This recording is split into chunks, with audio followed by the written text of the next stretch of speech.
Salut les amis Capricorne, on se retrouve pour votre guidance générale pour le mois de septembre 2021. J'espère que vous allez bien, que vous avez la forme, la santé, le moral, la pêche. Alors on y va, j'ai tiré les cartes en amont, comme ça on gagne un petit peu de temps. C'est une guidance générale, vous prenez que ce qui résonne avec votre situation. Alors, en énergie générale pour les Capricornes, on a eu la très jolie dame d'eau, la réceptivité. Très très belle carte ici, donc j'y reviendrai tout à l'heure. Alors, dans la vie physique et matérielle, on a eu le maître. Voilà, donc j'y reviendrai tout à l'heure. Dans la vie mentale, psychique, on a la 6 de feu, le succès. Dans la vie émotionnelle, nous avons la 21 des arcanes majeures, l'achèvement. Et enfin, dans la vie spirituelle, nous avons la 12 des arcanes majeures, la nouvelle vision.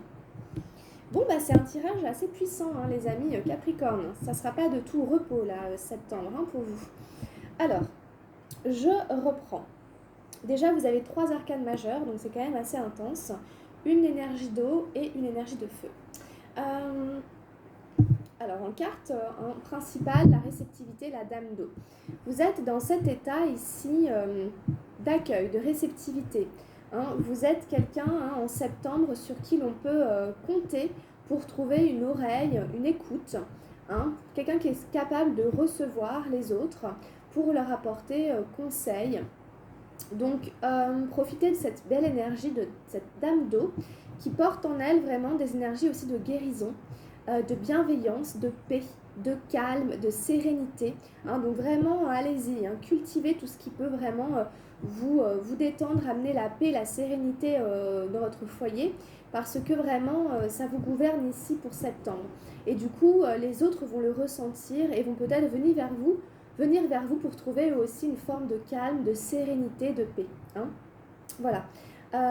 Donc voyez bien cette carte, laissez-vous inspirer par ces couleurs, blanche, bleue, et puis par cette forme ici d'ADN, de caducée, ce lotus ici. Donc il y a aussi une forme de sagesse, de spiritualité, d'empathie, de compassion.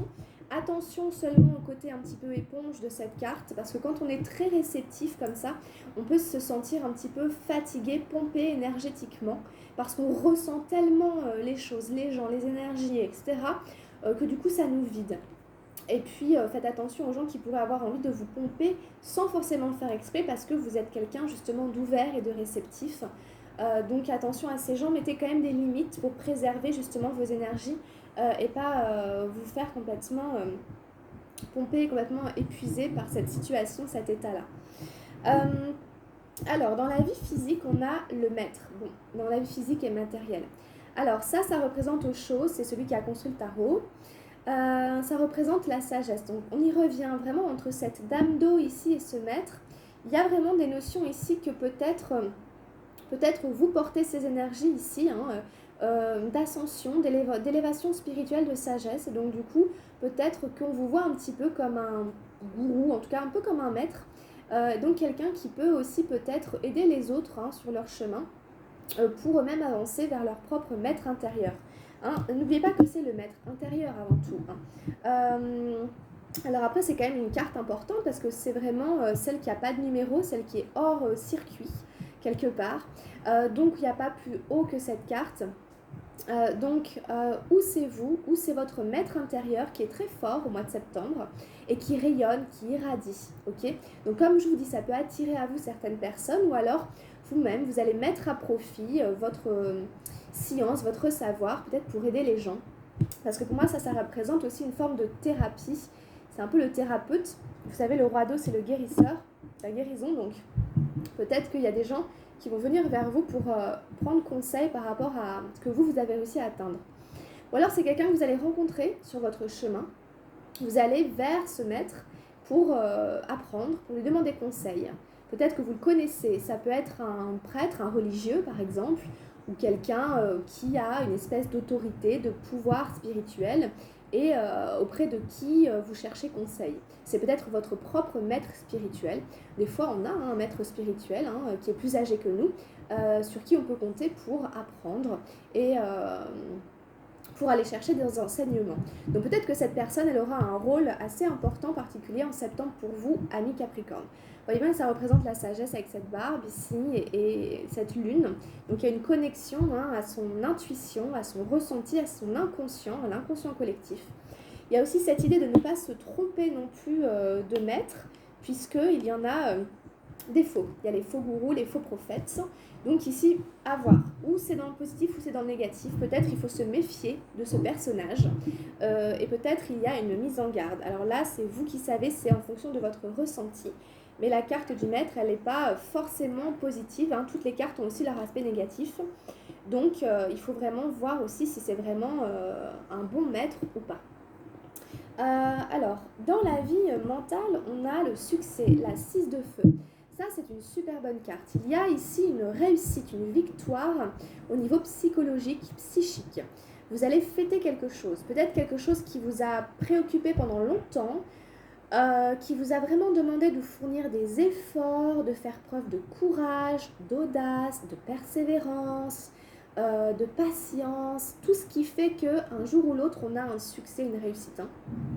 Rome ne s'est pas fait en un jour, donc quel que soit ce que vous allez remporter, ça a demandé du temps, de l'investissement. Donc vous allez sûrement récolter quelque chose ici, que vous espériez beaucoup au niveau psychologique, qui va sûrement vous faire du bien, aussi vous soulager.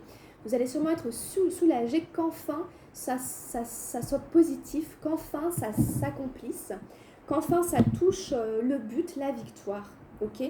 Donc il y a ce côté ici, avoir réussi à surmonter les épreuves et ça va vraiment vous faire du bien. Donc pensez à le fêter évidemment, avec vos amis, avec votre famille, vos frères, vos sœurs, etc. Vous avez vaincu quelque chose, vous avez réussi, vous avez décroché un gros lot et donc ça se fête. Donc bravo, c'est vraiment super. Alors, dans la vie des émotions, on a la 21, l'achèvement. Donc ici, il y a la fin d'un cycle au niveau des émotions. Alors peut-être que c'était une manière de vivre qui va prendre fin et vous allez vivre différemment à partir de ce moment-là par rapport à vos propres émotions, dans une manière de vous relationner à vous-même, dans une manière de vous relationner à vos émotions, dans votre manière de réagir, etc. Vous avez atteint vous avez bouclé une boucle, ok ? Vous avez atteint en effet un sommet, encore une fois, comme avec le succès, vous êtes allé au bout de quelque chose. Donc tout ça aussi, ça nous parle d'avoir été au bout de quelque chose, ok ? Dans le mental ici, voilà, après le succès, il y aura forcément une nouvelle étape aussi. Donc ici, c'est pareil, au niveau des émotions, on va soulager quelque chose et passer à autre chose, ok ? Passer à une nouvelle boucle, passer à un nouveau cycle, écrire un nouveau chapitre de notre histoire avec de nouvelles émotions, ok ? Avec un nouveau rapport émotionnel au monde qui nous entoure, ok ? Par rapport à ce que vous avez déjà vécu et vaincu. Voilà, donc très jolie carte ici de l'achèvement. Donc vous voyez, vous avez quand même des cartes assez puissantes à mi-Capricorne, assez fortes. Le maître, l'achèvement, donc c'est pas rien. Donc on sent quand même un certain charisme, une certaine densité, un succès qui est là, beaucoup de compassion, de réceptivité, etc. Donc il y a quand même pas mal aussi de douceur. C'est pas forcément grave. Il y a aussi de la légèreté, il y a beaucoup de couleurs bleues, blanches, etc. Mais on sent une espèce de purification et une espèce de nouveau cycle qui va démarrer, une nouvelle étape ici, surtout au niveau émotionnel. Je pense que ça va vous faire du bien, cette nouvelle page qui va s'écrire, puisqu'en plus elle démarre avec un succès dans le mental et tout, donc plutôt des énergies optimistes, dynamiques, assez, pas joyeuses, mais assez, il y a comme un engouement du coup. On peut ressortir peut-être un petit engouement aussi pour la suite des événements, comme c'est plutôt bien parti, voilà. Et ici, on a la 12 des arcanes majeures, la nouvelle vision dans la vie spirituelle. Donc il va peut-être se passer quelque chose ici, puisque la spiritualité est déjà très présente avec le maître qui est ici. Et du coup, que ce soit votre propre maître ou un gourou, sans forcément que ce soit péjoratif, en tout cas une référence, une figure de référence pour vous, et bien ici, voilà, vous allez vous repositionner par rapport à votre vie spirituelle. Vous allez peut-être grandir, vous allez peut-être passer encore une fois vers une nouvelle phase de votre vie spirituelle, puisque vous voyez bien, en fait, ici, ce personnage, il était accroupi, Donc il avait une vision limitée, vous voyez que le sol, puis en se déployant comme ça, il peut maintenant voir le ciel, les étoiles.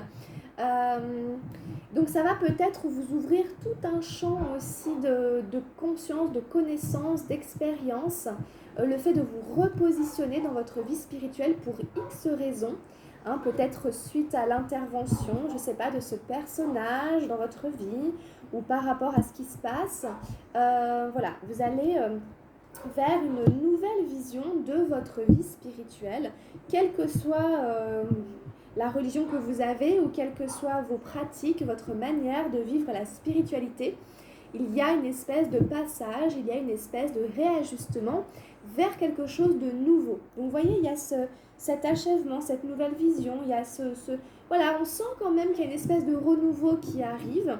Ça ne veut pas forcément dire que c'est en faisant complètement table rase, mais en tout cas, peut-être en s'appuyant sur un succès, une réussite, et puis petit à petit, comme ça, on continue à gravir la montagne, vous les Capricornes, hein, vous êtes vraiment endurants, donc toujours à gravir une montagne, donc chaque fois un petit peu plus, un petit peu plus, un petit peu plus, et donc là, voilà, encore boum, en septembre, pouf, on continue à monter. Donc c'est bien, hein, franchement, bravo, félicitez-vous, vous avez un super tirage, moi je trouve. Alors, j'ai demandé une carte au tarot de la transformation et nous avons eu le renouveau. Voilà, ça me fait un petit peu rire, sans surprise, j'ai presque envie de dire, par rapport à ce que je viens de dire, hein, n'est-ce pas ? Un renouveau, hein, voilà, c'est évident. L'héritage du Bouddha. Alors, la paix ne surgit qu'ainsi quand il n'y a ni passé ni futur. Le futur implique espoir, exploit, but, ambition, désir. Impossible d'être ici et maintenant, vous courez toujours après quelque chose quelque part ailleurs. Pour connaître la paix, on doit être totalement présent au présent. C'est de là que surgit le renouveau de la vie, parce que la vie ne connaît qu'un seul temps, le présent. Le passé, c'est la mort. Le futur n'est que la projection d'un passé mort. Comment pensez-vous au futur ? Vous y pensez en fonction du passé. C'est ce que vous connaissez et vous le projetez. Bien sûr, en l'améliorant, en plus beau, en mieux enjolivé. Toutes les souffrances sont mises de côté et seuls sont choisis les plaisirs, mais c'est du passé. Le passé n'existe pas, le futur non plus, seul le présent existe. Être dans le présent, c'est être vivant au summum, c'est cela le renouveau. Vous allez revenir encore un petit peu plus, amis Capricorne, au moment présent et voir, comprendre, découvrir que le renouveau, il est tout le temps dans le moment présent, à partir du moment où on accepte de ne pas être dans le passé et de ne pas projeter sur l'avenir en fonction de notre passé, donc quelque part ne pas non plus être dans le futur. Alors je sais que c'est difficile parce qu'on a tous besoin de construire, d'avoir des projets, puis les gens nous demandent alors qu'est-ce que tu fais demain, et puis c'est quoi tes projets, tout ça. Je dis pas qu'il ne faut pas avoir de projet, mais d'une certaine manière il faut aussi lâcher pour que la vie puisse se renouveler en fait à chaque instant et vous emmener dans des endroits que vous n'auriez pas forcément imaginé. Donc en tout cas, il y a vraiment quelque chose qui se passe ici. Moi, ça fait écho parce que je suis Capricorne et puis ça me parle aussi cette guidance par rapport à quelque chose à vivre et tout ça. Donc vous verrez les amis Capricorne, un peu comment tout cela se passe. En tout cas, il y a cette notion d'être nu. Ok, vous voyez bien cette nudité à travers les cartes. Ici, ça fait un peu penser à un baptême ou quelque chose comme ça. Et donc, du coup, il y a ce côté être vraiment nu, en fait, dépouillé, vous voyez, de tous nos apparats, donc vulnérable, mais aussi disponible, en fait, prêt à être touché, vous voyez ce que je veux dire, dans notre âme, dans nos émotions, dans notre cœur, et pas sous des protections, etc. C'est ce qui nous permet de sentir et de ressentir la vie, et donc de nous sentir vraiment vivants aussi à cet endroit-là. Donc renouveau, nouvelle vision, achèvement, tout ça, il y a quelque chose qui se passe de plutôt intéressant. Alors, dans la vie, avec les anges gardiens, j'ai tiré pour vous le courage. Alors, ose être différent, ose faire des erreurs. Agis, car c'est dans la création que tu existes. Dans ce monde peuplé de rêves qui est le résultat de l'amour éternel, tu fais partie de la création. Tout est possible. Va de l'avant et fais-toi confiance, car c'est seulement en ayant confiance en toi que tu pourras être honnête avec les autres. Donc vraiment, ayez confiance dans ce que vous faites, ayez confiance dans ce renouveau, ayez confiance dans ce qui va se passer. Gardez vraiment courage, et puis si vous faites des erreurs, c'est pas grave. Voilà, si vous faites des choses qui sont différentes, c'est pas grave. Prenez vraiment confiance en vous, et vous avez des rêves à accomplir, ok. Voilà, donc c'est une très très jolie carte pour vous ici pour finir, ami Capricorne. Écoutez, j'espère que la guidance vous aura plu et qu'elle vous apportera des petites réponses. Si vous avez besoin d'une guidance plus spécifique, vous m'écrivez, vous m'envoyez un message, vous prenez rendez-vous et on fait une guidance sur un thème de votre choix. Je vous retrouve tout de suite pour votre guidance sentimentale, ami Capricorne. Allez voir votre signe ascendant si vous voulez compléter cette guidance, votre signe lunaire. Portez-vous bien, prenez-vous bien soin de vous et je vous dis à tout bientôt. Gros bisous les Capricornes. Ciao ciao.